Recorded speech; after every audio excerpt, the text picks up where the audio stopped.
صاحب میں نے سنا ہے وطر کو آخری نماز بنانا چاہیے. عشاء کی 17 رکعت پوری نہیں ہوں گی. عشاء میں 17 رکعتیں ہوتی نہیں ہیں. عشاء میں 4 فرض ہیں اور 2 سنتیں ہیں, بس یہی ہیں 2 سنتیں جن کا عشاء سے, باقی نوافل ہیں وہ. دوسرا حدیث میں آتا بین کلی اذانین صلاۃ, جب بھی 2 اذانیں ہوں یعنی اذان اور اقامت اس کے درمیان نماز پڑھ لیا کرو. تو علماء نے کہا اس حدیث کی روح سے ہمیں عشاء کی اذان اور اقامت کے درمیان نماز پڑھ لینی چاہیے. اس حدیث کی روح سے نفل ہے, پڑھ لینی چاہیے, اچھی بات ہے. تو اب کتنی پڑھنی چاہیے, تو حدیث میں کوئی تذکرہ نہیں ہے کہ کتنی پڑھنی چاہیے. علماء نے کہا قیاس کیا ہے کہ دیکھو فجر سے کی 2 رکعتیں ہوتی ہیں تو اس سے پہلے بھی کتنی ہیں, 2 ہیں.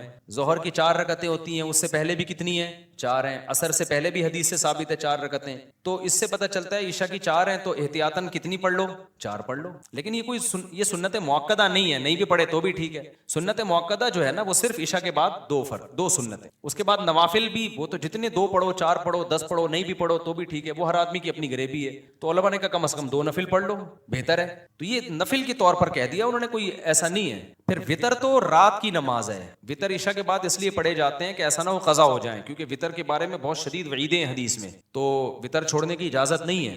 امام احمد بن حنبل جو امام بخاری کے استاذ ہیں ان کا تو قول ہے کہ جو وطر کی نماز چھوڑ دے اس کی گواہی جائز نہیں ہے. آج کل ایسے اسکالرز بھی آئے کہہ رہے ہیں وطر, ایک آدمی نے بتایا کہ ہمارے گاؤں میں لوگوں نے وطر پڑھنے چھوڑ دیے, کسی نے کہا ہے کہ بس 5 نمازیں فرض ہیں اور باقی سب گریبیاں ہیں. تو ایسا نہیں ہے, سنت موقدہ کی بھی ویلیو ہے اور وطر تو لازم ہے. کوئی بھی امام اس کا قائل نہیں ہے کہ وطر چھوڑنے کی اجازت ہو. ہاں الفاظ کا اختلاف ہے, کسی نے سنت موقدہ کا, کسی نے واجب کا, لیکن ضروری سب کے نزدیک ہی ہے. تو اب وہ اس کا عشاء سے تعلق نہیں ہے, پوری رات میں جب چاہے پڑھو. حدیث میں آتا ہے سب سے آخر میں وطر پڑھو. لیکن ہم لوگوں کو مشورہ اس لیے دیتے ہیں جلدی پڑھنے کا کہ تہجد میں پتہ نہیں آنکھ کھلے نہ کھلے, تہجد کی ہمت ہو نہ ہو تو قضا نہ ہو جائیں. اور یہ بھی حدیث سے ثابت ہے, حضرت ابو ہریرہ چونکہ دیر سے سوتے تھے, طالب علم تھے, تو فرماتے ہیں مجھے نبی نے وصیت کی تھی میں ہمیشہ وطر پڑھ کے سویا کروں تاکہ وطر قضا نہ ہو. تو جس کو قضا ہونے کا ڈر ہو تو وہ پڑھ لے, پھر رات کو تہجد میں آنکھ کھلے تو اس کے بعد بھی پڑھ لے. تو بہتر ہے کہ وطر آخر میں پڑھیں, لیکن یہ کوئی واجبی حکم نہیں ہے. اگر پہلے پڑھ لیا تو اس کے بعد بھی ہو سکتا ہے. تو 17 رکعتیں اس طرح سے بنائی ہیں کہ 4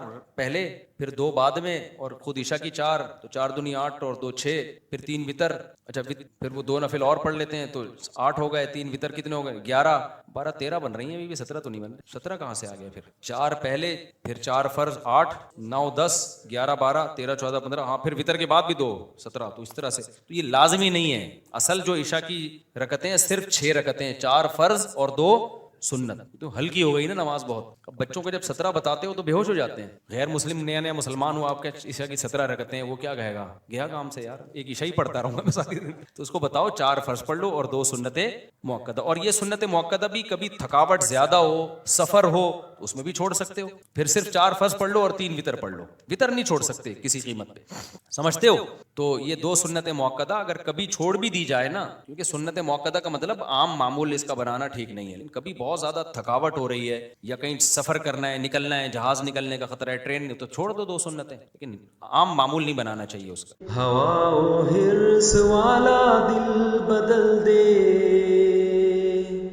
میرا غفلت میں ڈوبا دل بدل دے.